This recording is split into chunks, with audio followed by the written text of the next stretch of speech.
The screaming stopped at exactly midnight. In the village of Würzburg, 1628, Maria Brenner pressed her ear against the cold stone wall of the town hall basement. What she heard next would haunt her for the rest of her very short life. Not the tortured cries she expected, but something far worse. Laughter. The witch hunters were laughing. And then came the sound of ceremonial chanting, Latin words twisted into something that had never been spoken in any church. Maria realized with growing horror that what happened in those basement chambers wasn't about finding witches at all. It was about creating them, and she was next. This moment of terrible revelation would echo through the darkest period in European history. But how did it come to this? To understand how ordinary men could transform into ritualistic predators who turned justice into ceremony and suffering into sacrament, we must uncover the hidden practices that historians have buried for centuries. Before we delve into our story, I invite you to subscribe to the channel. It is the simplest way to join us for every future exploration into the forgotten corners of the past. What I'm about to reveal isn't taught in any classroom. The witch trials of the Dark Ages weren't just about religious hysteria or mass delusion.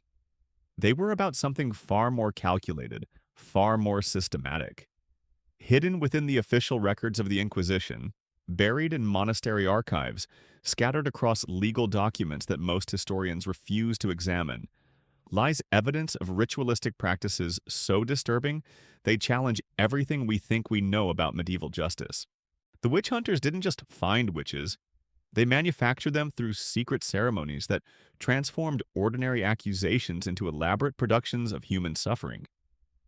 These weren't random acts of cruelty born from ignorance.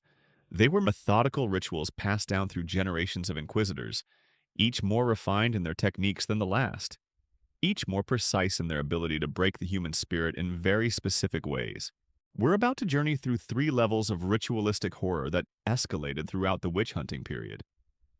First, the initiation ceremonies where ordinary citizens were transformed into witch hunters through blood oaths and midnight rituals. Then, the victim preparation rituals that turned accused witches into willing participants in their own destruction.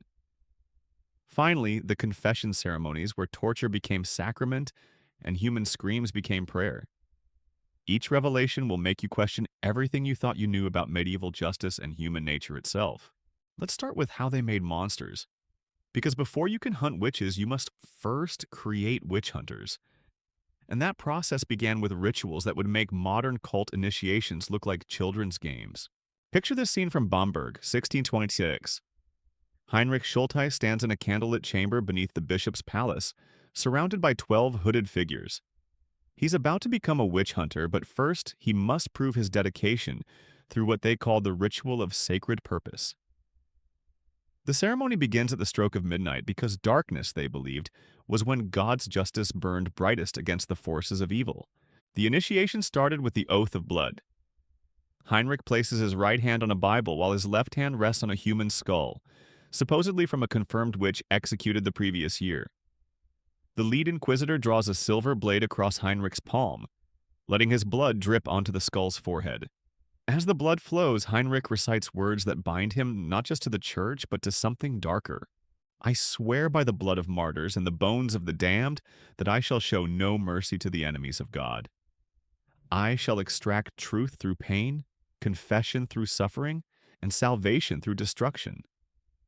Let my blood seal this covenant and my soul answer for any weakness.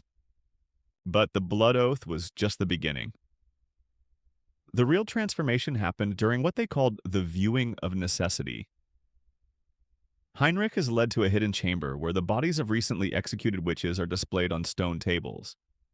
He's forced to examine each corpse in detail while senior witch hunters explain how each mark, each wound, each expression of death proves the righteousness of their cause. "See how peaceful she looks now," the chief inquisitor whispers, pointing to a young woman's face. This is what salvation looks like when the devil has been burned from flesh. You will learn to recognize the moment evil leaves the body. You will learn to crave that moment above all others. The psychological conditioning was methodical and complete.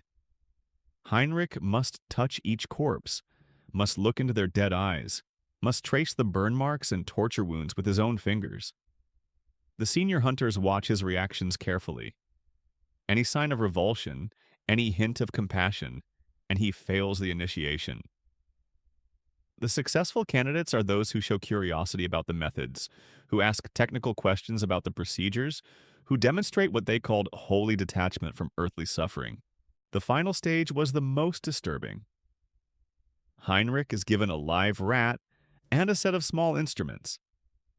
Under the guidance of experienced hunters, he must torture the animal to death using specific techniques he'll later employ on human victims. The rat's screams are supposed to prepare him for human screams.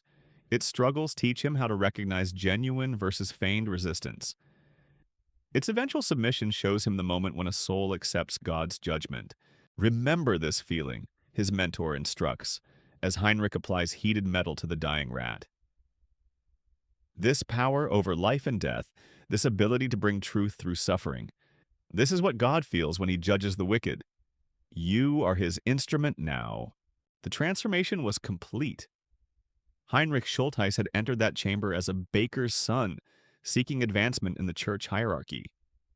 He emerged as something else entirely, something that could look at human suffering and see divine purpose, something that could inflict unimaginable pain and call it justice, something that had been systematically conditioned to associate torture with righteousness and screams with salvation. These initiation ceremonies weren't isolated incidents. They were standard practice across the Holy Roman Empire, each region developing its own variations while maintaining the core elements. In Cologne, initiates had to spend 3 nights sleeping in crypts surrounded by witch bones. In Munich, they were required to participate in mock executions using condemned criminals. In Würzburg, they practiced interrogation techniques on prisoners already sentenced to death for other crimes. The psychological profiles of successful witch hunters reveal the effectiveness of these rituals. Before initiation, records show these men were ordinary citizens, craftsmen, minor clergy, ambitious young nobles seeking advancement. After the ceremonies, they displayed remarkable consistency in their behavior. They showed no hesitation in applying torture. They demonstrated sophisticated knowledge of human psychology. They could maintain emotional detachment while inflicting maximum suffering. They had been transformed into precision instruments of systematic cruelty, but creating witch hunters was only the first step. The real innovation lay in how they prepared their victims. Because the most effective torture isn't just physical, it's psychological. And the witch hunters had developed rituals that broke their victims' minds before they ever touched their bodies. The preparation of the accused was perhaps the most psychologically sophisticated aspect of the entire witch-hunting apparatus. This wasn't random brutality or ignorant superstition. This was calculated psychological warfare designed to transform ordinary people into willing participants in elaborate ceremonies of their own destruction. It began the moment someone was accused. The accused wasn't simply arrested. They were collected through what the witch hunters called the ritual of sacred seizure.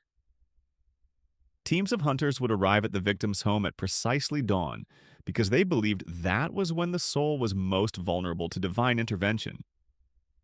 They came wearing ceremonial robes, carrying blessed silver chains, chanting Latin prayers that invoked God's protection against demonic influence. The theatrical nature was deliberate. Neighbors were encouraged to watch. Children were brought forward to witness. The entire community became part of the ceremony. The accused wasn't just being arrested for witchcraft. They were being publicly marked as something no longer entirely human, something that required special handling, special prayers, special precautions. Take the case of Anna Ebeler, accused in Bamberg in 1627. The hunters arrived at her cottage wearing black robes decorated with silver crosses.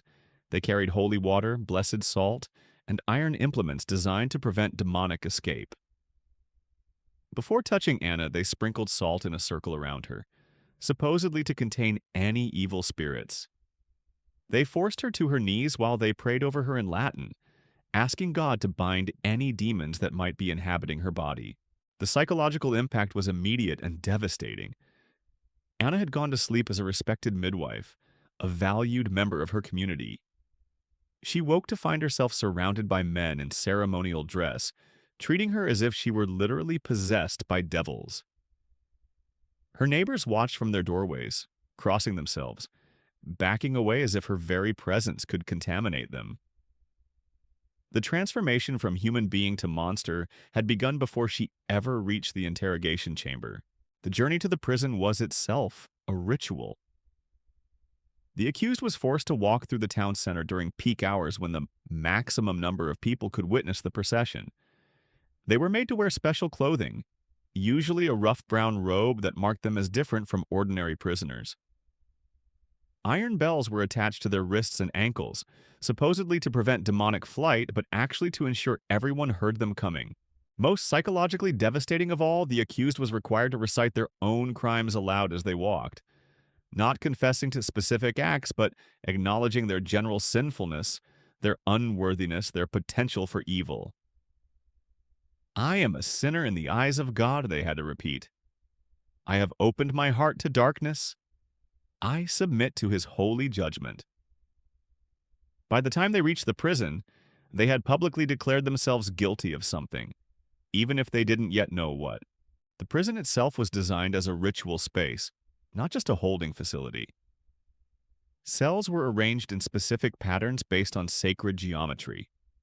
Walls were covered with religious imagery mixed with depictions of demonic punishments. The accused was placed in what they called a purification chamber, a cell designed to break down their sense of identity and reality. The chamber was kept in complete darkness except for a single candle that burned continuously. The flame was supposed to represent God's light penetrating the darkness of the accused's soul. But the constant flickering created shadows that seemed to move, shapes that appeared and disappeared, an environment designed to induce hallucinations and paranoia. Sleep deprivation was systematic and ritualized. Every 2 hours, guards would enter the cell to conduct spiritual wellness checks. They would wake the accused, force them to their knees, and require them to recite prayers asking God to reveal their sins. The prayers grew longer each night. The accused had to memorize increasingly complex confessions of general wickedness. Failure to recite correctly meant starting over. Food became part of the ritual preparation.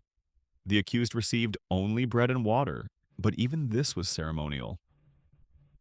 The bread was blessed by priests and supposedly contained holy properties that would force demons to flee the body. The water was mixed with blessed salt and bitter herbs that induced nausea and disorientation.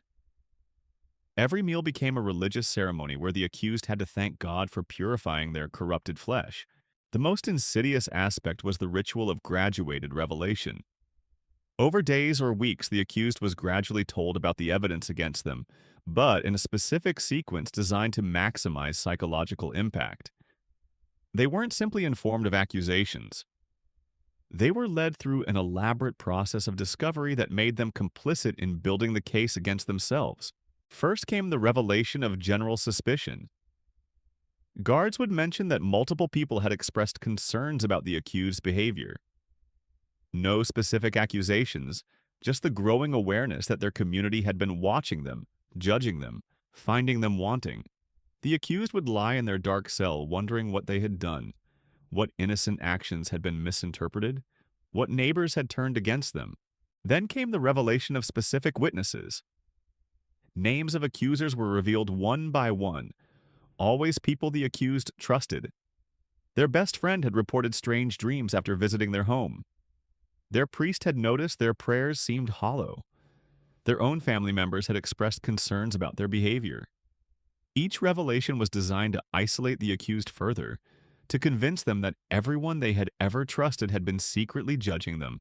Finally came the revelation of physical evidence. Objects supposedly found in their possession were described in elaborate detail. A wooden doll that proved they practiced image magic. Herbs that could only be used for curses. Marks on their body that indicated demonic contact. The accused wasn't allowed to see these items, just to hear them described with scientific precision that made them seem absolutely convincing. By the time the formal interrogation began, the psychological preparation was complete. The accused had been transformed from a confident member of their community into an isolated, sleep-deprived, malnourished individual who had been systematically convinced that everyone they trusted believed they were evil. They had been conditioned to expect punishment, to accept that they deserved whatever happened to them, to participate in their own destruction as a form of spiritual purification. This psychological preparation was the true genius of the witch-hunting system. Physical torture could break a body, but it often strengthened resolve. Psychological torture broke the spirit first, making the victim a willing collaborator in whatever came next. And what came next was the most elaborately ritualized system of extracting confessions ever devised by human ingenuity. The confession ceremonies were where all the preparation culminated in theatrical productions that transformed human suffering into religious spectacle. These weren't simple interrogations. They were elaborate rituals that could last for hours, sometimes days, with multiple acts, costume changes, and an audience of fellow witch hunters who participated like a congregation at a particularly dark mass. The confession chamber itself was designed like a twisted cathedral. Located in the deepest basement of the town hall or bishop's palace, it featured vaulted ceilings that amplified every sound, ensuring that screams would echo with the resonance of sacred music. The walls were lined with religious frescoes depicting the torments of hell, but these weren't random decorations. Each image corresponded to a specific torture technique, creating a visual manual that both intimidated victims and inspired interrogators. At the center of the chamber stood what they called the altar of truth, a raised stone platform where the accused would be positioned for maximum visibility. Surrounding this central stage were wooden pews where witch hunters would sit like a choir, each holding a leather-bound manual containing the prescribed responses for different phases of the ceremony. This wasn't improvised brutality. Every word, every gesture, every escalation had been carefully choreographed and passed down through generations of inquisitors. The ceremony began with what they termed the invocation of divine presence. All participants would kneel while the chief interrogator lit special candles made from the fat of previously executed witches. The smoke was believed to carry prayers directly to God while simultaneously tormenting any demons present in the accused's body. As the candles burned, the interrogators would chant in unison, their voices rising and falling in harmonies that transformed the chamber into something between a church service and a seance. Veni Creator Spiritus, illuminate this vessel of darkness. Grant us wisdom to extract truth from lies, confession from silence, salvation from damnation. The Latin words rolled through the chamber with hypnotic rhythm, creating an atmosphere where torture became prayer and suffering became sacrament. The accused, already broken by weeks of psychological preparation, would find themselves in a space that felt simultaneously sacred and profane, where their destruction was being presented as an act of divine love. The positioning of the victim was itself ritualistic. They were placed on the altar of truth facing east toward Jerusalem, symbolizing their journey from darkness toward light. Their arms were arranged in the shape of a cross, supposedly to invoke Christ's suffering, but actually to maximize vulnerability and helplessness. Every detail served both practical and symbolic purposes, creating a ceremony where efficiency merged with meaning. The interrogation followed a precise liturgical structure with 5 distinct phases, each more elaborate than the last. Phase 1 was called the gentle inquiry, though gentle only in comparison to what followed. The accused would be questioned while standing, fully clothed, surrounded by the circle of seated witch hunters. The questions began simply: do you believe in God? Do you attend church regularly? Have you ever had impure thoughts? But even these innocent queries served a purpose. The interrogators studied every facial expression, every hesitation, every bead of sweat. They had developed an elaborate system for interpreting physical responses that would make modern polygraph operators seem amateur. A slight twitch of the left eye indicated demonic influence. Excessive sweating proved guilt. Too little sweating also proved guilt, showing that demons were controlling the body's natural functions. The genius lay in making resistance impossible. If the accused answered quickly, they were obviously rehearsed and lying. If they hesitated, they were clearly hiding something. If they maintained eye contact, they showed demonic boldness. If they looked away, they demonstrated the shame of guilt. Every possible response had been predetermined to indicate witchcraft, creating a psychological trap with no escape. Phase 2 introduced the sacred implements. The accused was shown each torture device while its spiritual significance was explained in loving detail. The thumbscrews weren't just instruments of pain, they were blessed tools that would squeeze demons from fingertips. The rack didn't simply stretch bodies, it extended the soul toward divine truth. The iron boots weren't designed to crush bones. They were sacred vessels that would contain evil until it could be properly expelled. Each implement was blessed with holy water, while prayers were recited explaining its divine purpose. The witch hunters would pass the devices around like communion chalices, each one touching them reverently while reciting verses about God's justice. The accused was forced to watch this ceremony, understanding that their coming torture was being sanctified as a religious ritual. Their screams would become part of a sacred performance designed to glorify divine justice. The most psychologically devastating aspect was the ritual of informed consent. The accused was required to acknowledge each implement and verbally accept its use in their purification. They had to say, "I accept the blessed thumbscrews to drive demons from my hands." They had to repeat, "I welcome the sacred rack to stretch my soul toward truth." Refusal to speak these words would result in immediate escalation to more severe tortures. Compliance made them verbally participate in their own destruction. Phase 3 was the application of lesser graces. This was when actual torture began, but it was framed as spiritual healing. As each device was applied, the interrogators would sing hymns of thanksgiving for God's mercy in providing these tools of purification. The victims' screams were interpreted as demons being expelled from their body.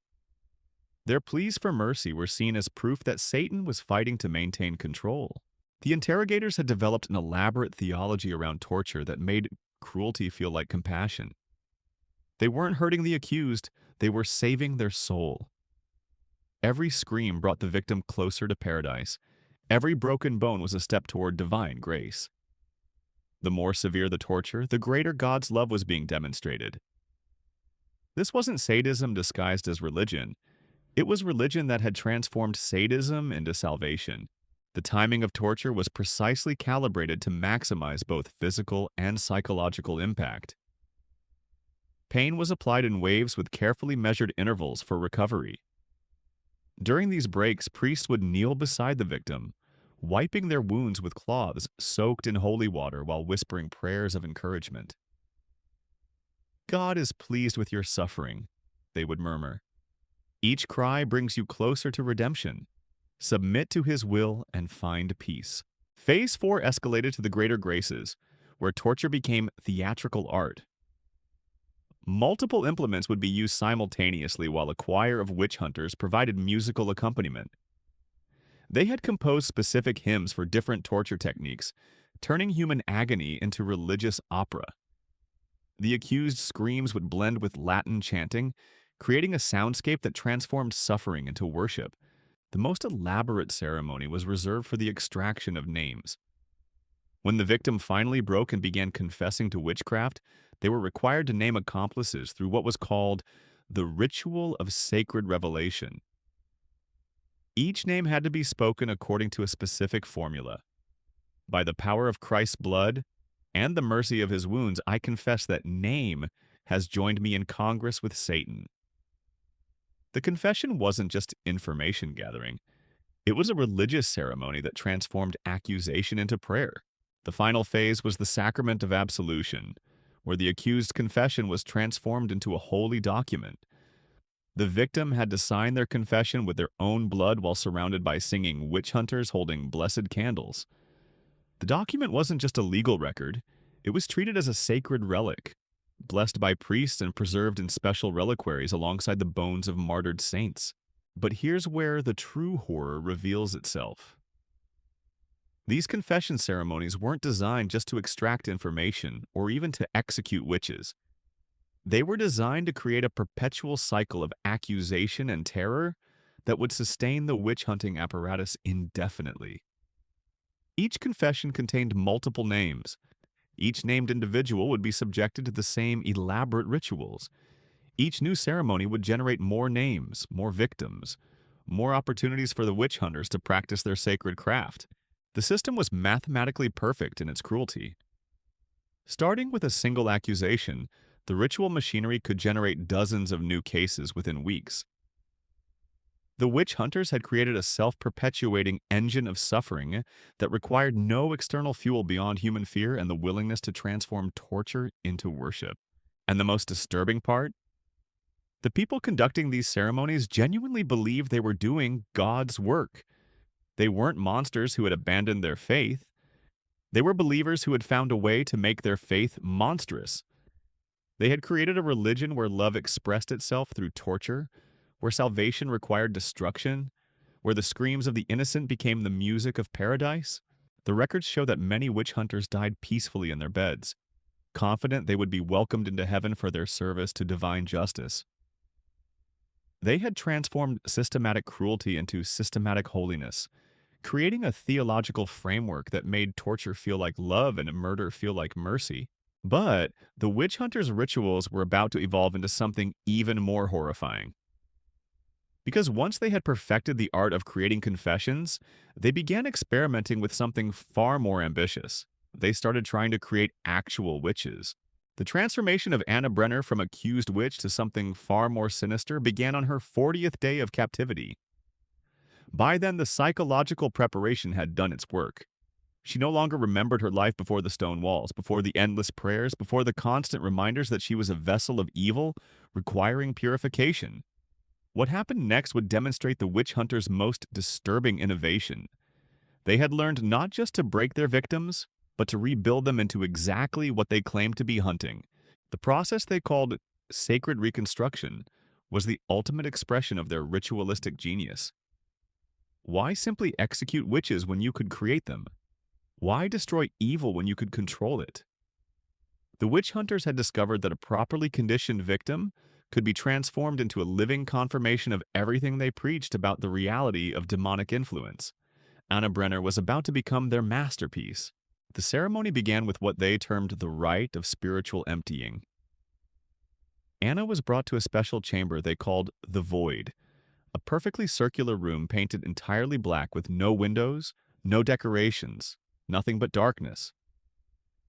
She was placed in the center while 12 witch hunters arranged themselves around the perimeter, each holding a single black candle. The symbolism was deliberate.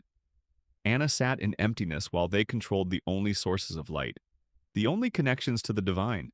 For 3 days and nights, Anna remained in this space while the witch hunters took turns reading from carefully selected passages of Scripture. But these weren't comforting verses about God's love or Christ's mercy.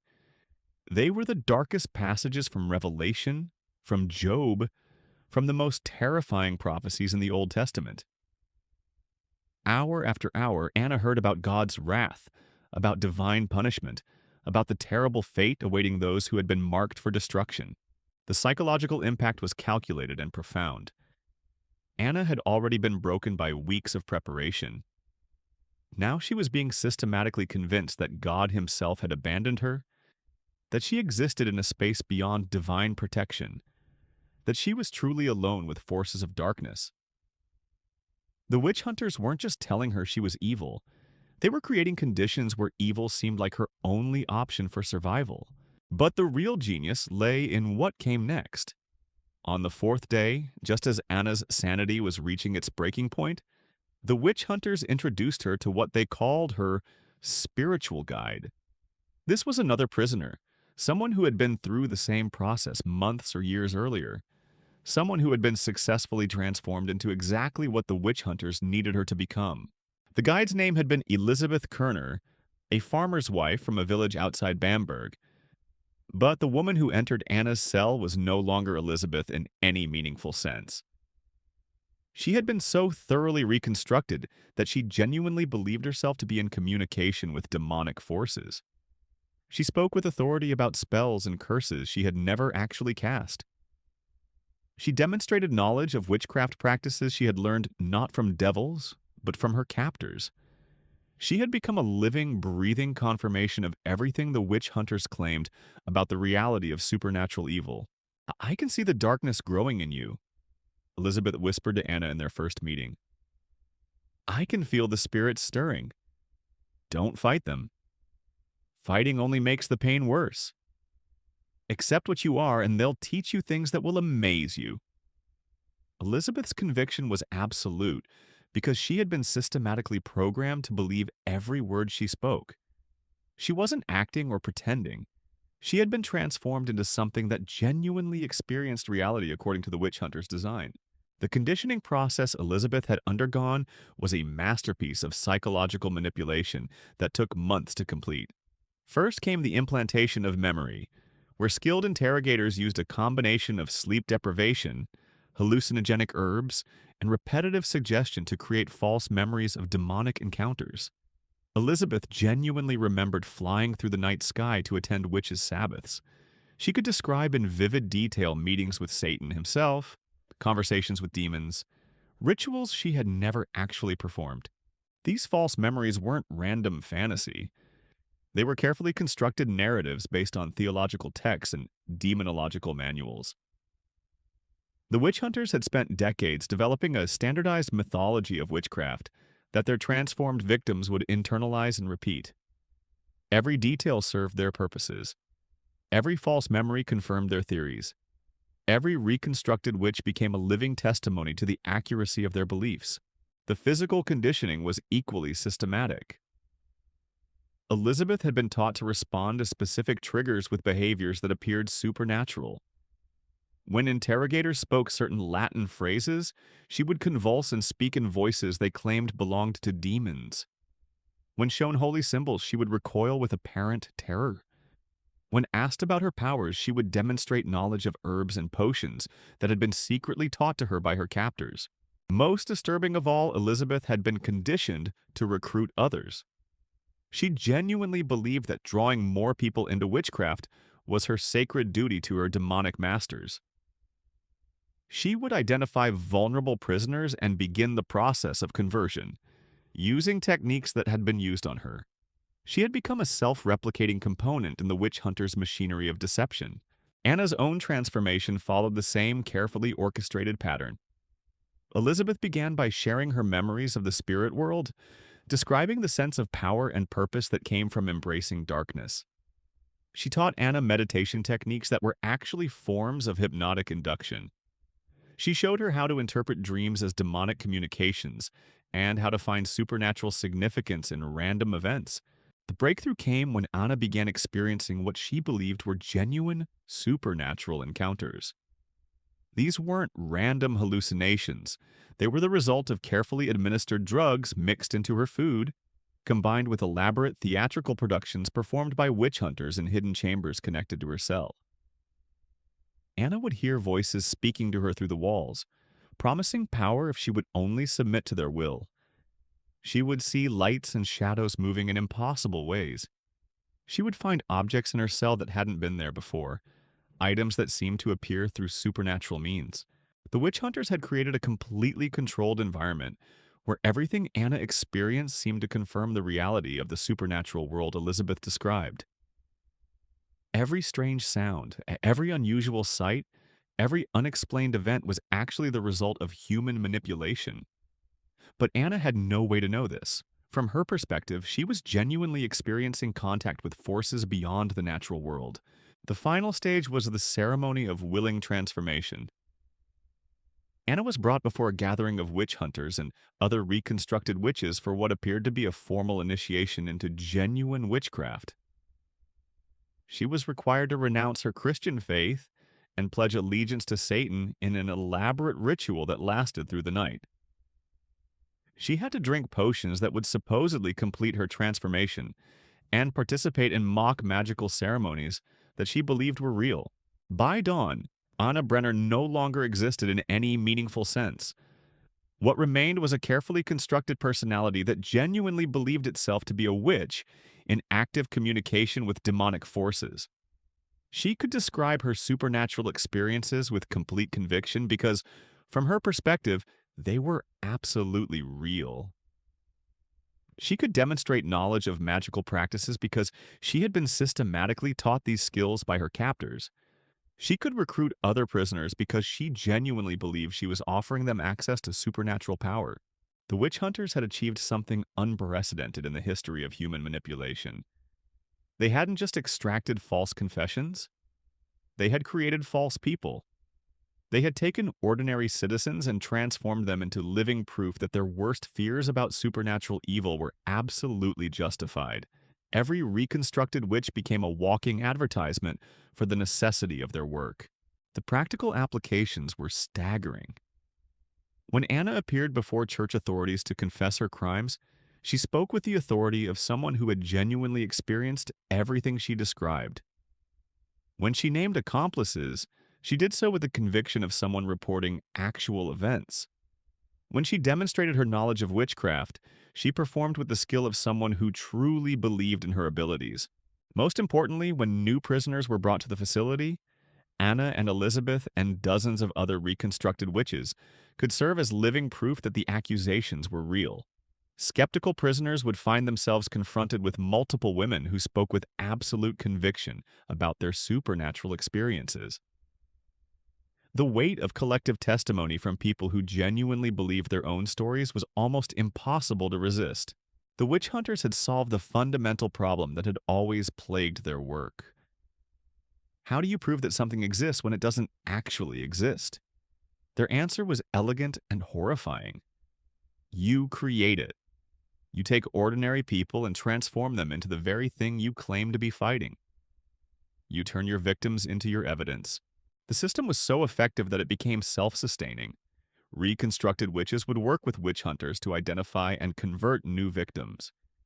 Each transformed prisoner became a recruiter for the next generation of cases. The facility in Bamberg was processing dozens of new accusations monthly, all supported by the testimony of women who had been systematically programmed to believe and spread the very mythology that justified their own destruction. But perhaps the most chilling aspect was how the reconstructed witches genuinely found meaning and purpose in their new identities. After months or years of torture and conditioning, many came to see their transformation as a form of salvation.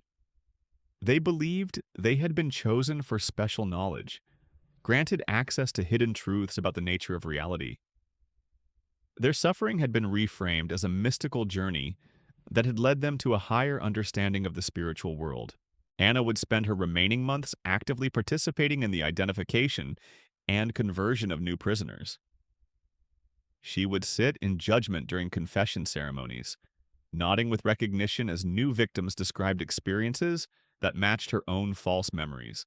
She would offer comfort to terrified prisoners by explaining how much better life became once you stopped fighting the inevitable and embraced your true nature. The records show that Anna died peacefully in her cell, convinced that she would be reunited with her demonic masters in the afterlife. She had been so thoroughly reconstructed that she faced execution without fear, believing it was simply a transition to a better existence in the supernatural realm she now called home. The witch hunters had achieved the ultimate victory. They had made their victim grateful for her own destruction. This system of creating witches rather than simply finding them represented the final evolution of the witch hunting apparatus. They had moved beyond random persecution into something far more sophisticated and terrifying. They had created a machine for manufacturing the very evil they claimed to oppose, a closed loop of accusation and confirmation that could operate indefinitely as long as there were human beings to feed into it. The psychological sophistication required to achieve these transformations reveals that the witch hunters weren't the ignorant fanatics history has often portrayed them as. They were skilled manipulators who understood human psychology at a level that wouldn't be matched by academic study for centuries. They had developed techniques for breaking and rebuilding human personality that represented a dark masterpiece of applied behavioral science. But their greatest innovation was yet to come, because once they had perfected the art of creating individual witches, they began working on something even more ambitious. They started experimenting with transforming entire communities into willing participants in their own persecution. And that's where our story takes its darkest turn yet. The village of Rothenburg woke to find crosses carved into every door. not painted, carved. Deep gouges in the wood that had been filled with what appeared to be dried blood. But here's what made the discovery truly terrifying. The crosses weren't random acts of vandalism. They were perfectly uniform, each one precisely the same size and depth, each one positioned at exactly the same height. Someone had spent the entire night moving through the village with mathematical precision, marking every single dwelling according to a predetermined plan. The witch hunters called it the ritual of community preparation. What appeared to be supernatural vandalism was actually the opening move in their most ambitious project yet. They had learned to transform individuals into willing participants in their own destruction.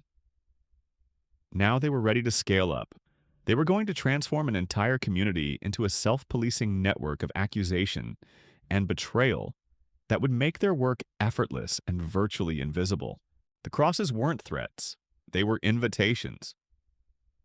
Each mark indicated that the household had been selected for what the witch hunters termed collective spiritual examination, but the genius lay in how they implemented this examination. Instead of arriving with armed guards and obvious authority, they came as concerned citizens offering to help the community protect itself from the supernatural threat that was clearly present among them. Brother Thomas arrived in Rothenburg 3 days after the crosses appeared, presenting himself as a traveling monk who specialized in identifying and neutralizing demonic influences in rural communities. He carried letters of recommendation from bishops and testimonials from other villages where he had successfully rooted out witchcraft. He spoke with gentle authority about the signs of supernatural contamination and offered his services free of charge to any community willing to work with him in purifying their spiritual environment. The villagers welcomed him with desperate relief. The mysterious crosses had terrified them. Strange accidents had been occurring for weeks. Livestock dying unexpectedly, wells running dry, children falling ill with mysterious fevers. Brother Thomas nodded knowingly as they described their troubles. These were classic signs of witchcraft, he explained. The crosses were actually protective symbols placed by benevolent spirits, trying to warn the community about the evil growing in their midst. But here's what the villagers didn't know. Every single problem they described had been carefully orchestrated by advanced teams of witch hunters who had spent weeks infiltrating their community. The livestock deaths were caused by subtle poisoning. The well contamination was the result of deliberate sabotage. The childhood illnesses came from herbs mixed into food at the local tavern. The witch hunters had created the very problems they were now offering to solve. Brother Thomas began his work with what he called community spiritual mapping. He interviewed every family individually, asking detailed questions about their neighbors' behavior, their religious practices, their family histories, and any unusual events they might have witnessed. He presented this as a necessary first step in identifying sources of supernatural contamination. But what he was actually doing was gathering intelligence that would allow him to orchestrate accusations with surgical precision. The interviews revealed the natural fault lines that existed in every community. Old grudges between families, romantic rivalries, business disputes, property disagreements, social tensions based on wealth, status, or personality conflicts. Brother Thomas cataloged every piece of gossip, every whispered suspicion, every moment of petty jealousy or resentment. He was creating a detailed map of human weakness that he could exploit to turn the community against itself. The transformation began with the ritual of protective vigilance. Brother Thomas announced that the spiritual contamination was more serious than he had initially suspected. Multiple sources of evil were operating simultaneously, requiring constant community monitoring to prevent further corruption. He established a system where every household would be responsible for observing and reporting on their neighbors' activities. This wasn't persecution, he explained. This was mutual protection. Each family was given a blessed journal where they were required to record any unusual behavior they observed in others. Strange lights in windows after dark. Unusual visitors at odd hours. Conversations conducted in whispers. Children who seem to know things they shouldn't. Animals that behave strangely around certain people. The criteria for suspicious behavior were deliberately vague and comprehensive, ensuring that everyone would have something to report about everyone else. The journals were collected weekly during what Brother Thomas called community purification meetings. These gatherings took place in the village church, lending religious authority to what was essentially organized surveillance. Families would stand before their neighbors and read from their journals, sharing their observations about suspicious activities they had witnessed. The atmosphere was presented as one of mutual concern and spiritual responsibility, but the psychological dynamics were far more complex and insidious. The public nature of the reporting created immediate social pressure to participate actively. Families who had nothing to report appeared less vigilant, less committed to protecting their community from evil. Those who reported the most suspicious activities were praised for their spiritual awareness and dedication to collective safety. Within weeks, the entire social structure had been reorganized around the production and consumption of accusations. The witch hunters had solved the fundamental challenge that had always limited their operations. Traditional witch hunting required them to identify suspects, gather evidence, and build cases against individuals. This was time-consuming, resource-intensive, and often met with community resistance. But their new system made the community do all the work while believing they were protecting themselves from exactly the threat the witch hunters represented. Brother Thomas introduced increasingly sophisticated techniques for encouraging accusation. He taught the villagers to recognize subtle signs of demonic influence that ordinary people might miss. A woman who looked away when holy words were spoken was obviously hiding something. A man whose animals were unusually healthy might be receiving supernatural protection. Children who were too quiet were probably receiving demonic instruction. Children who were too active were clearly being influenced by evil spirits. The criteria were designed to be contradictory and comprehensive. Every possible behavior could be interpreted as evidence of supernatural corruption. Wealth indicated demonic assistance. Poverty suggested divine punishment for evil acts. Health proved supernatural protection. Illness demonstrated demonic attack or divine judgment. Beauty was a demonic lure. Ugliness was the physical manifestation of spiritual corruption. The system ensured that everyone was simultaneously a potential victim and a potential suspect. The community purification meetings evolved into elaborate theatrical productions that rivaled the confession ceremonies in their psychological sophistication. Brother Thomas would begin each session by reading from sacred texts about the importance of spiritual vigilance. He would remind the assembled villagers that their eternal souls depended on their willingness to identify and report evil wherever it might be hiding. He would praise those who had shown particular dedication to protecting their community and gently chastise those whose reports seemed insufficient. Then came the individual testimonies. Family after family would stand before their neighbors and share what they had observed during the previous week. The social pressure to contribute meaningful information was overwhelming. Families who had nothing significant to report would find themselves stretching minor observations into major concerns. A neighbor who had been seen talking to herself might be communicating with spirits. Someone who had been observed gathering herbs could be preparing magical potions. A family whose cow had given unusually rich milk might be receiving supernatural assistance. The most insidious aspect was how Brother Thomas would respond to these reports. He never dismissed any observation as trivial or innocent. Instead, he would nod thoughtfully and ask follow-up questions that transformed innocent activities into sinister patterns. You say she was gathering herbs at dawn? Did she seem to be following any particular pattern in her selection? Were there other people present, or was she working alone? Have you noticed any changes in her behavior since you observed this activity?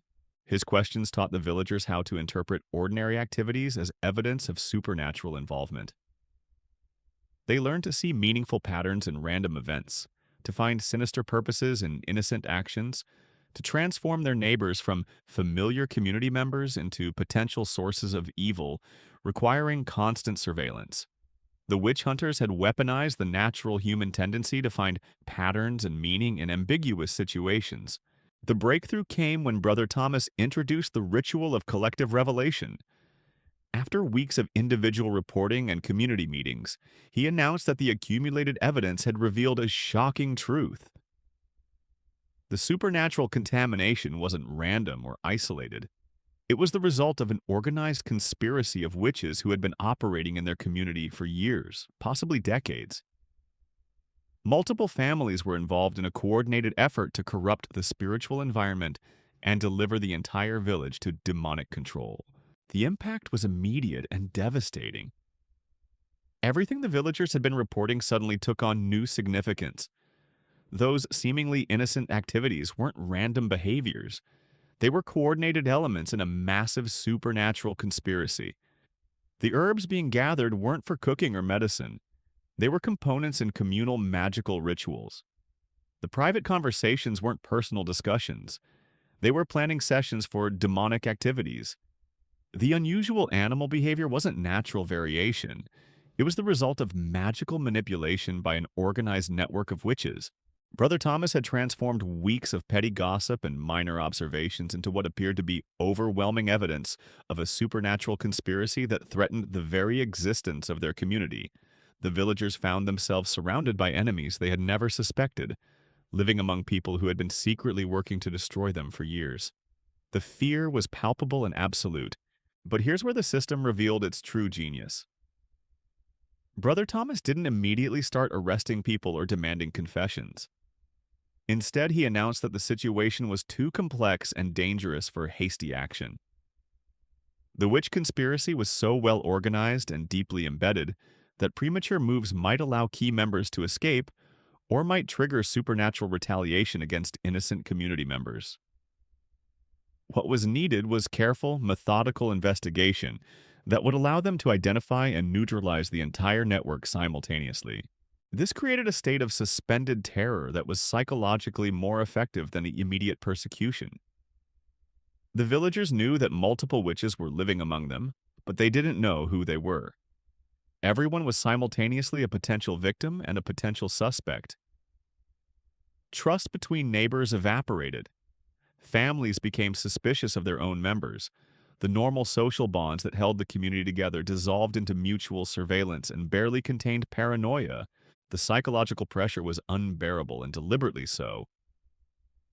Brother Thomas had created conditions where accusation became the only release valve for the terror he had systematically constructed. People began approaching him privately, sharing their deepest suspicions about their neighbors, their family members, even their own spouses and children. They weren't just reporting suspicious behavior anymore. They were desperately trying to prove their own innocence by demonstrating their willingness to expose the guilt of others.